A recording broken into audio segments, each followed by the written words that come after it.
যে জামাত এবং বিএনপির এই দ্বন্দ্বে আবার কিন্তু ফ্যাসিবাদের উত্থান ঘটবে।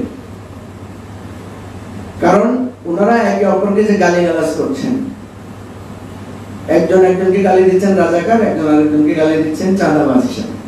কেন আপনারা কি একসাথে যখন সরকারে ছিলেন, একসাথে যখন আপনারা পার্লামেন্টে ছিলেন, একসাথে যখন আন্দোলন সংগ্রাম করেছেন, এই তো 1 বছর আগের কথা, আমরা যখন জেলখানে, আমরা যখন হাজতে, কোর্ট হাজতে আমরা যাচ্ছিলাম, আমি দেখলাম সেখানে রিজভি ভাই আছেন, জামাতের সেক্রেটারি জেনারেল আছেন, আমরাও আছি সেখানে, ছাত্র দলের সাবেক সভাপতি সুলতান সালাউদ্দিন টুকু আছেন, আমরা প্রায় 20-30 জন এক প্রিজন ভ্যানে করে আমরা জেলখানায় গিয়েছি।